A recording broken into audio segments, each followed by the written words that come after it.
Bartimaeus doesn't cry out for money. He doesn't cry out even for healing. He just cries out what every lost sinner should cry out to Jesus. Have mercy on me.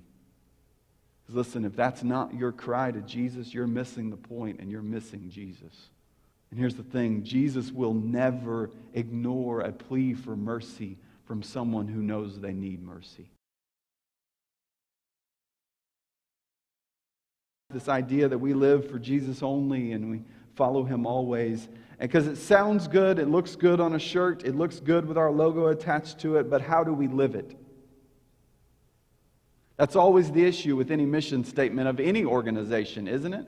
Whether it's a church or a company or whatever it is, the hard part is not articulating it. You can get enough smart people in a room or enough people in a room, and they can come up with something to describe the mission of their organization. The hard part is not getting it out there. The hard part is actually living it out. It's letting that embody who you are and what you do. The next 3 weeks, that's what we're going to focus on, is how do we live this out corporately and individually. So I want to add a little bit to this phrase and this statement that's going to kind of lay out the vision of how we live out this mission. Because prepare yourself, it's very creative. But let's be honest, we are not reinventing the wheel here, are we? When it comes to how we complete Jesus' mission on this earth, there's not a lot of new things to be added to that. We just want to express it clearly so we can live it out fully and completely. So here's the vision of a practical, everyday life shaped by Jesus only and Jesus always. We wake up every day, we work toward this every day, we aim for this every day. We want to help people trust in Jesus only and follow Jesus always by obeying the Great Commandments and the Great Commission. As I said, it's very clever. But that's what we do, isn't it? We want to help people trust in Jesus only and follow Jesus always. And we do that as He told us to do it. We obey the Great Commandments and obey the Great Commission. Today we're just going to focus on the first part of that sentence, that helping people trust in Jesus only and follow Jesus always. Because in Mark 10, we are introduced to a man who quite unexpectedly becomes the prototype disciple. Now, Jesus had a lot of people following Him at this point, but we've never seen anybody quite like this. And in fact, there's pieces of this story that we don't see anything else like this in all of the stories of Jesus in the Scriptures. He really comes out of nowhere. But in His story, we see these exact ideas lived out in this order in His life. And you might be surprised, and I hope you are challenged at least a little bit, as to how you see yourself and where you find yourself in this text as well. So look with me at Mark chapter 10. We'll start reading. You can follow along in your Bible, and I'm going to start reading in verse 46. Okay, Mark 10, verse 46. It says, "They came to Jericho. And as He was leaving Jericho with His disciples and a great crowd, Bartimaeus, a blind beggar, the son of Timaeus, was sitting by the roadside. And when he heard that it was Jesus of Nazareth, he began to cry out and say, 'Jesus, Son of David, have mercy on me.' And many rebuked him, telling him to be silent, but he cried out all the more, 'Son of David, have mercy on me.' And Jesus stopped and said, 'Call him.' And they called the blind man, saying to him, 'Take heart, get up, he is calling you.' And throwing off his cloak, he sprang up and he came to Jesus. And Jesus said to him, 'What do you want me to do for you?' And the blind man said to him, 'Rabbi, let me recover my sight.' And Jesus said to him, 'Go your way, your faith has made you well.' And immediately he recovered his sight and followed Him on the way." What more could you ask for in a prototype disciple than to see someone trust in Jesus only and follow Jesus always? Could we, if you're thinking of somebody, is there anything we would add to that? We trust Him and we follow Him. And when we look at this verse, and we look at these verses, we see this lived out. We see this happen. Now, in the verses before this, we see two of Jesus' apostles, those who were supposed to be his followers, those who were supposed to be his disciples, asking Jesus for glory. And they're saying, Jesus, we want positions and places of glory. James and John come to him in verse 35 to 45. And Jesus has to rebuke them gently and remind them of their place as servants. This pattern was and will be set by the Son of Man in the days to come. But here, right after that story, from out of nowhere, a man shows up and shows us what it looks like to trust in Jesus only. Verse 46 sets the stage. It says they came to Jericho. And really, you have to go back a little bit, all the way back, jump back to verse 32. It says, and they were on the road going up to Jerusalem. So that's the trajectory of where they are headed. Everybody is moving. Jesus is with his apostles and a little bit larger crowd, because Jesus has attracted multiple large crowds at this point. And they're all traveling with him, and they're all moving towards Jerusalem. They're going in that direction for the feast and to worship. And it's been quite a journey to this point. If you look back at verse 33 and verse 34, Jesus tells them while they're on the road, listen, we're going up to Jerusalem, and the Son of Man's going to be delivered over to chief priests and scribes, and they'll condemn him to death and deliver him over to the Gentiles, and they will mock him and spit on him and flog him and kill him, and then after 3 days he will rise. Hey guys, we're going to Jerusalem, and here's what's going to happen when we get there. Now, no doubt, this took and caused some consternation and some conversations to go on amongst the disciples. But amidst that happening, while they're on the road to Jerusalem, James and John say, well, I guess they're thinking if he's going to die, we better get our request in now. And they about start a fight amongst all the other disciples, because they say, listen, we want to sit at your right and your left. And the other disciples hear about it, and they get mad, and Jesus has to set them all straight. And we get that verse at the end of that section in verse 45. He says, even the Son of Man did not come to be served, but to serve and to give his life as a ransom for many. And flowing out of that, they're still journeying on the road, and it says, and they came to Jericho. And Jericho was just a little bit outside of Jerusalem. It was a natural entry point into Jerusalem for a lot of people. They would go out of Galilee, especially those coming from the north. They would go out of Galilee. They would cross the Jordan. They would come down the eastern side because they weren't walking through Samaria. And then they'd cut back in. Many times they'd pass through Jericho on their way to Jerusalem. And so we see them heading towards Jericho, and then they get there, they do whatever they need to do there, and then they're on their way out of Jericho. And as he heads out of town with a large crowd of people on pilgrimage, headed for Jerusalem to go and worship. Now just think for a second, what is going through everybody's mind that is with Jesus? They say, well, Pastor, I don't know. I mean, he said he's going to die, and then James and John are arguing about it. I would contend this is what people are thinking. They're thinking this. They're thinking it's finally come. The time has finally arrived. And I say that because of the story that happens right after the end of this one. After this is the triumphal entry in Mark's gospel. Mark tells us he comes out of Jericho of healing this man, and they walk in, and he requests the colt. And then he sits down on the colt, which was an embrace. It was Jesus giving a huge embrace to all of the expectations of the Old Testament. He was going to come. I mean, they're literal quotes. He's going to come like riding on the colt, on the foal. And so Jesus is saying, that's me. That's what I'm doing. And the crowd erupts, and his people begin to sing, and they begin to lay down palm branches, and they're rejoicing. Why are they rejoicing? Because the moment that they have waited for has come. The king is coming to Jerusalem to set the people free. And so I would say, even before they ever get there, this is going through their mind. They're already thinking about it. We know that they're already thinking about it because we've seen it at other points through the story. The people come and try to make him king because of all the miracles that he does. And Jesus says, no, no, no, no, no. In fact, in Mark, Jesus repeatedly has said up until this point, hey, don't tell anybody who I am. Well, if you've got the king of what you believe about Jesus and you know him and you're following him, you're itching at this point to tell somebody what you know. I mean, how well does it work for you when somebody says, hey, don't tell anybody what you know? It doesn't work very well, does it?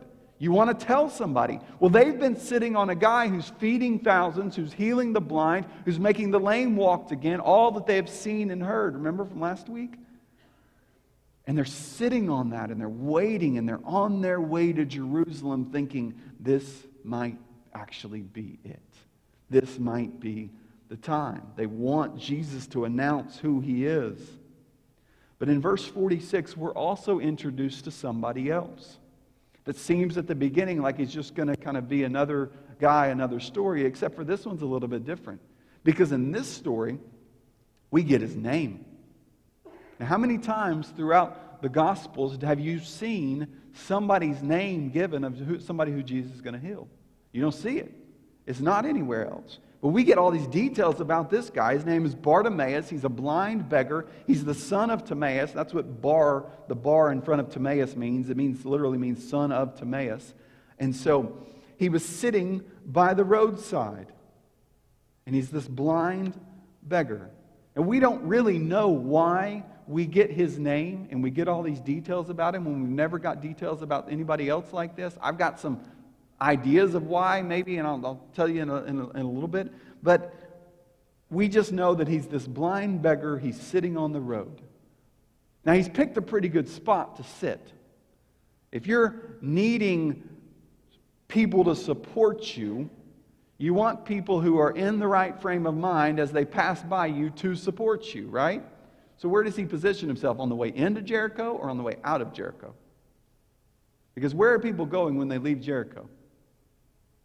They're going to Jerusalem. They're going up to the temple. They're going to worship. So he's sitting on the way out of Jericho, on the way up to Jerusalem. He says, if people are going up to worship, maybe they'll feel worshipful and giving and caring, and they'll give me something. So he's sitting in this spot on the road, and he's found a good spot.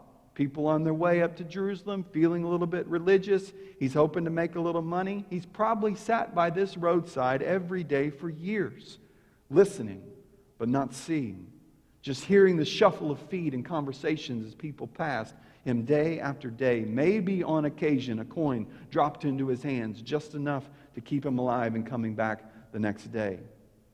But on this day, something very, very different happens in his life.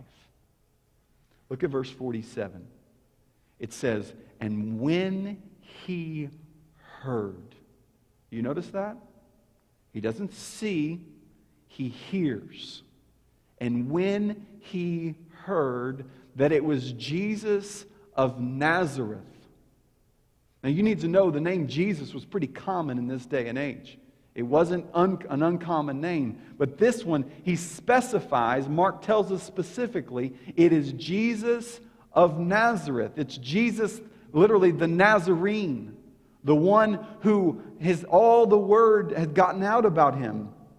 There was no doubt he had heard much conversation, because people will talk when they don't think anyone around them is listening. And much of the conversation of that day and age to this point was about this man from Nazareth. This Jesus, the Nazarene. And we know that already all the way back in Mark chapter 1. It says, and the word about Jesus spread across all of Galilee. Twice in Mark 1, actually, it says that. And Jericho was this natural entry point into Jerusalem for people traveling from Galilee. So Bartimaeus, sitting outside the road, on the road, had no doubt heard about Jesus. This specific Jesus. The one who is the Nazarene. And he hears that it's that Jesus who's walking past him. And what he heard prompted one response. Jesus, Son of David, have mercy on me. And when they tried to silence him, they told him, hey, be quiet. He would not be silenced. He yelled even louder, Son of David, have mercy on me. Now this is a unique moment. Not because a beggar has approached Jesus to be healed. We've seen that countless numbers of times. It's unique because of what blind Bartimaeus could see that nobody else has seen to this point. At what other point have you heard Jesus referenced as the Son of David in the Gospels? You haven't. This is it. Jesus, Son of David. Now, some people have tried to say, well, it's just a way of respect that he's referring to him as. And it may very well be, but I'm going to go with the theological route, that Bartimaeus, by some grace and mercy of God, was able to see something that nobody else could see. This was the one. I think Bartimaeus had heard all of those stories, and he was putting together the Old Testament as he sat there by the side of the road, and he said, man, this guy is healing people. He's the story of John 9. Nobody can do that unless he's from God. He's putting all of these things together, and he's saying, this is the promised Son of David, the one who's going to sit on the throne forever and ever. And so he cries out. He's finally gotten his chance. This is Jesus, Son of David, the promised one, Messiah. Have mercy on me. And he cries out, Jesus, the Nazarene. This one was the promised Messiah of David, the one who would sit on the throne, judge the people with justice and righteousness. We don't get a glimpse of where he developed his theology or understanding of who Jesus was. We just see the results of that belief that have formed in his heart and in his mind. Bartimaeus doesn't cry out for money. He doesn't cry out even for healing. He just cries out what every lost sinner should cry out to Jesus. Have mercy on me. Listen, if that's not your cry to Jesus, you're missing the point and you're missing Jesus. And here's the thing, Jesus will never ignore a plea for mercy from someone who knows they need mercy. So verse 49 tells us that Jesus did what? He stopped. The text literally says it was like he was brought to a stop. And he said, call him. The picture is one that Jesus maybe even couldn't even see the man, but he hears him and he stops. Now, I could be overemphasizing this, but I don't think I am because of the way Mark writes this. It's as if he catches his step as he hears those pleas for mercy. It's as if those are the words that Jesus is waiting to hear from someone, from anyone. He hears, have mercy on me, and he stops and he says, where's he at? Call him and bring that one to me. And so the people begin to encourage him. And it says he throws off his cloak. Bartimaeus, verse 50 says he throws off his cloak and he springs up and he came to Jesus. That's quite a visual, isn't it? Remember, this guy is blind and he's been sitting on this roadside day after day. And he's got this cloak probably wrapped around him, maybe wrapped over him. If it's cold, it's probably warmth. If it's hot, it may be shade. It may be what he catches and carries his money in. We don't really know all the details of it. But I had a pastor friend who made a really big deal in this sermon. I remember him preaching this, and he made a really big deal about him throwing off the cloak. I think he might have pushed it a little bit. But I think the picture is what lands here. He throws it off. He says, I don't need that anymore. I'm throwing that off, and I'm going to where Jesus has called me to go. He throws off anything that would keep him from Jesus and jumps up. Now, being blind, he probably had not jumped up and moved very quickly very often. Just the logistics of it don't really work that well. But he does now because Jesus, the Nazarene, the Son of David, has sent word to say, come to me. And then in verse 51, Jesus asked him a really interesting question. Jesus doesn't always ask this question when somebody comes to him for healing, does he? But he asks this guy a question. He simply says, what do you want me to do for you? How can I help you? Bartimaeus could have gone a lot of ways, couldn't he? But the reality is he just wants his normalcy. The way it's written, it makes you think at one point Bartimaeus could see. And maybe he lost his sight and he wanted to get it again.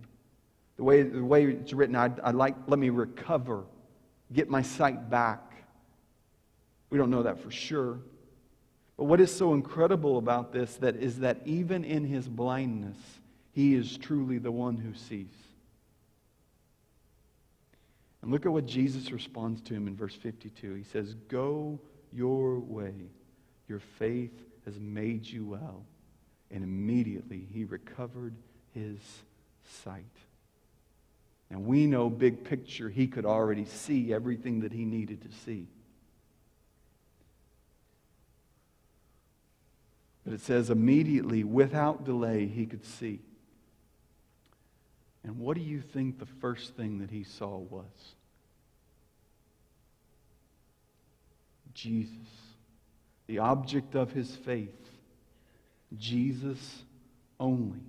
And look at what Jesus said to him in this incredible turn. Jesus attributes what to his healing? Jesus' miraculous power? Well, we know that, yes. But that's not what he points to. What does he point to? He says, "Your faith has made you well."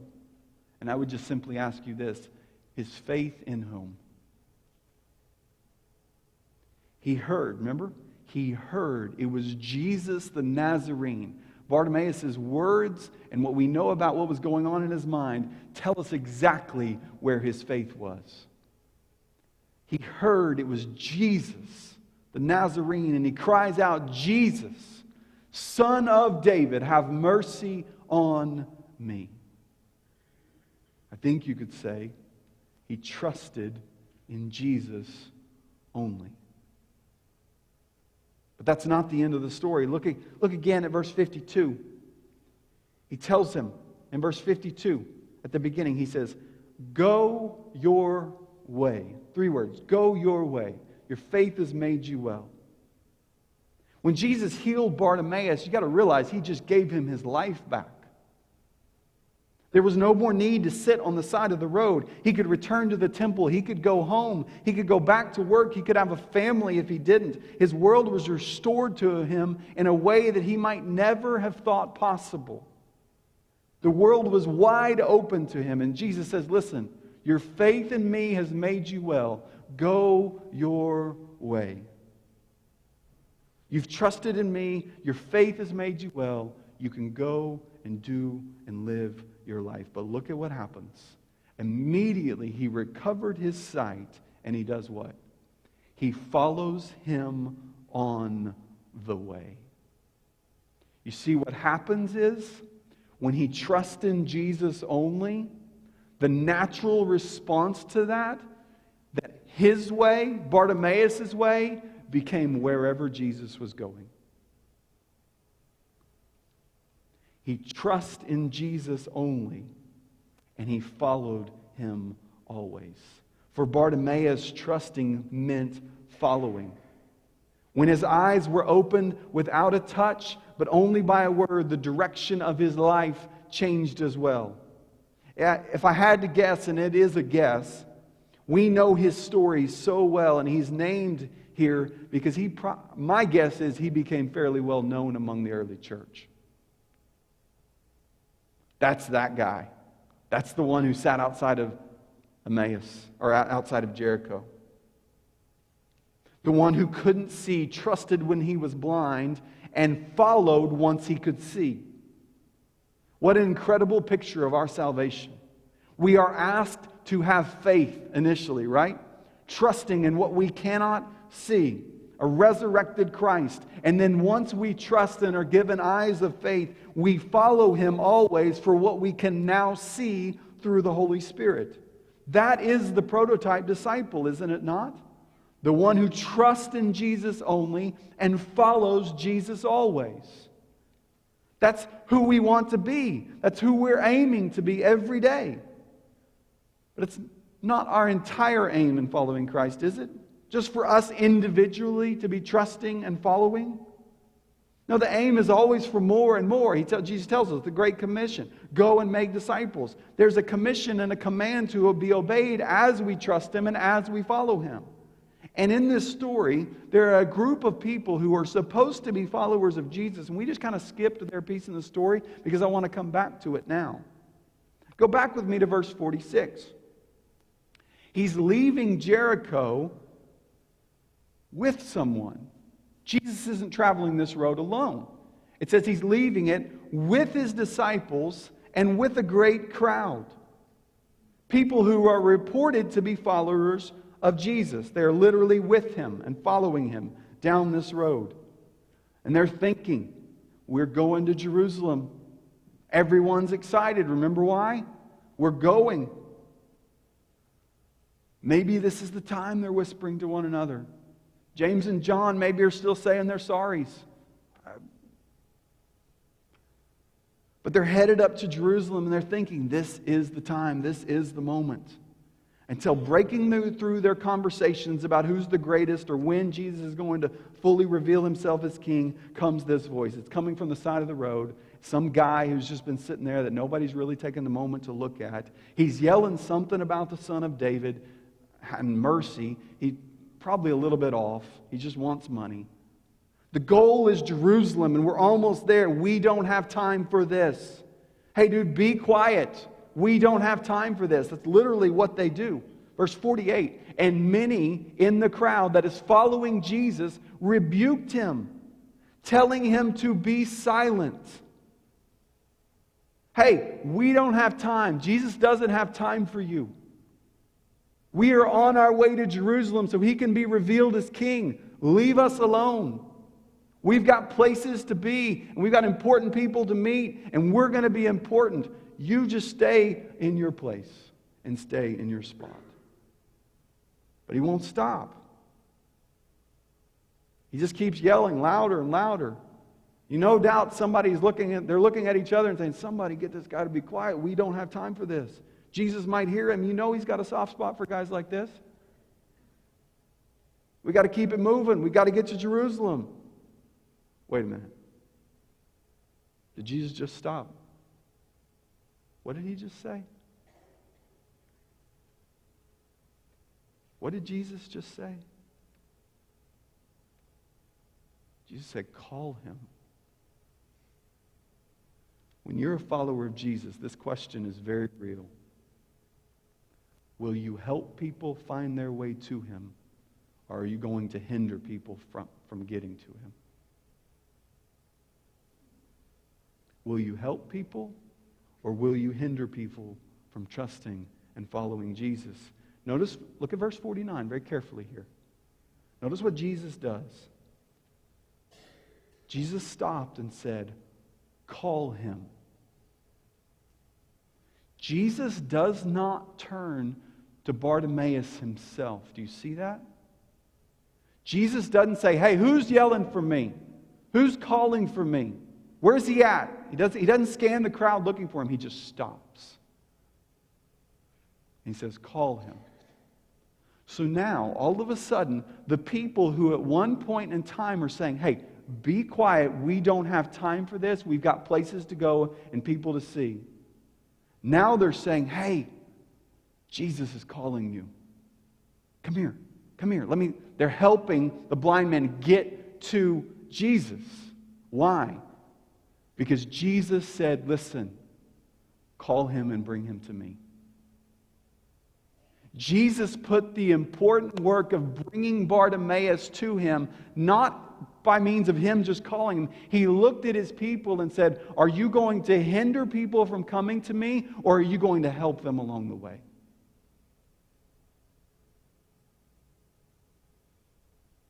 Take heart.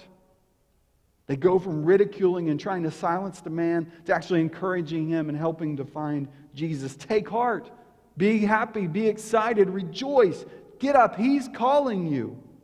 No longer are they in the way. Now they're helping people make their way to Jesus. All because of what? Jesus stopped and showed them how it's done.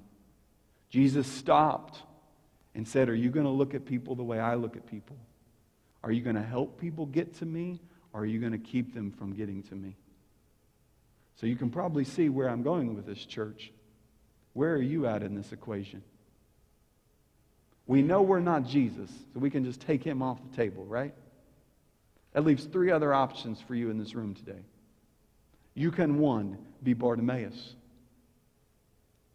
You can be sitting on the roadside, lost, blind, in need of mercy.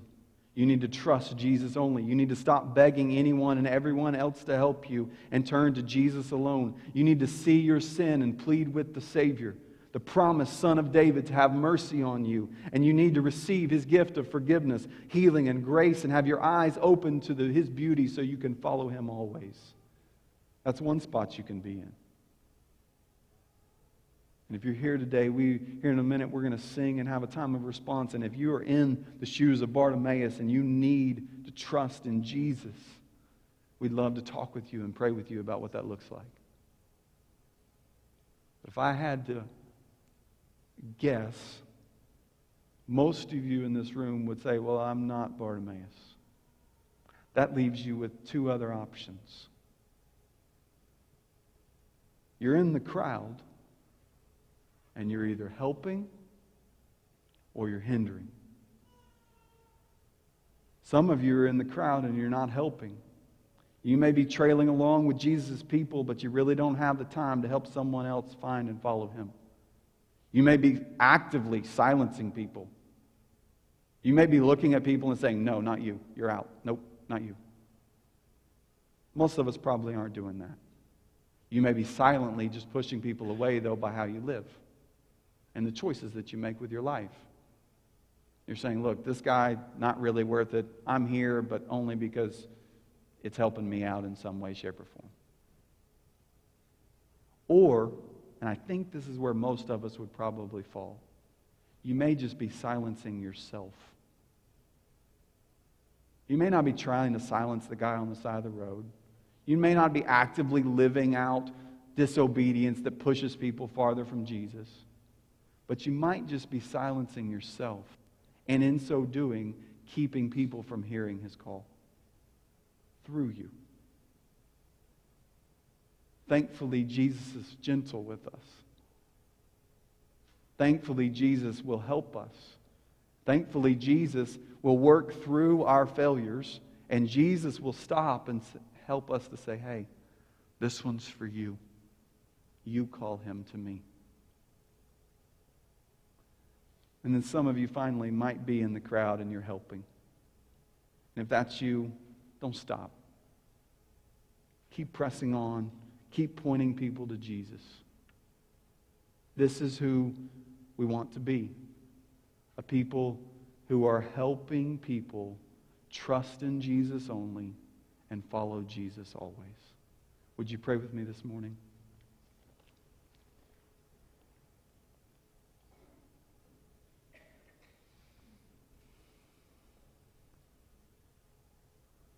Remember, this is kind of our third bracket of time of prayer.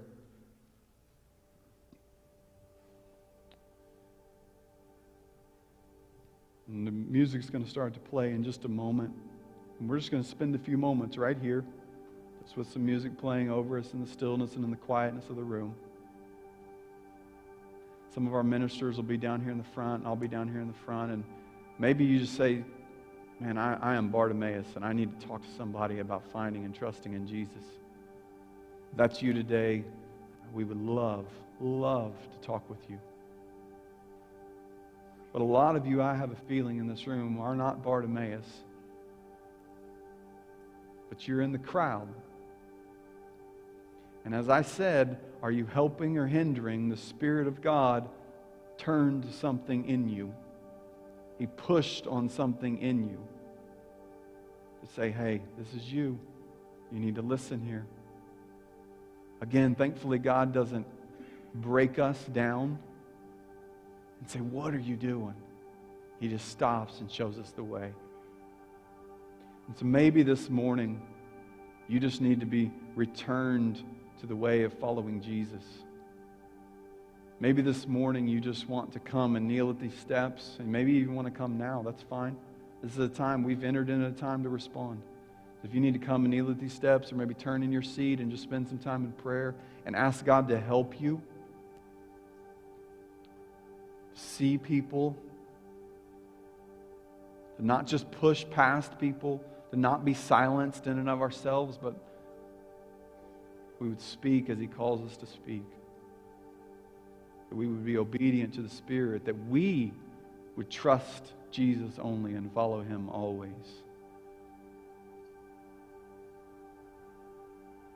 Being obedient to His command and to His word. Jesus, we come to You this morning.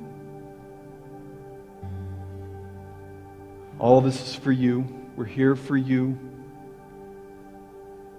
We want to follow You every day, every moment. God, we don't want to be silenced and we don't want to keep people from You.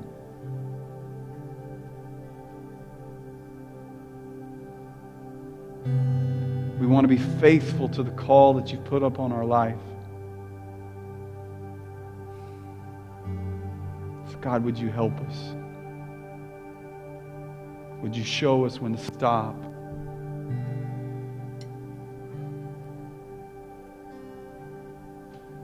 God, would You help us? For we need You.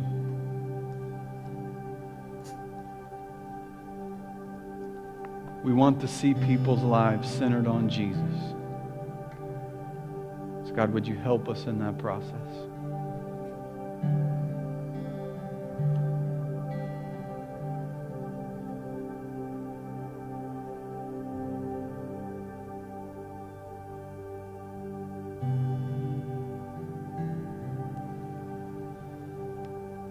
God, would You make us a church that the banner over us is Jesus only and Jesus always. God, we trust You and we give our hearts and lives to You. It's in the name of our Savior that we pray together.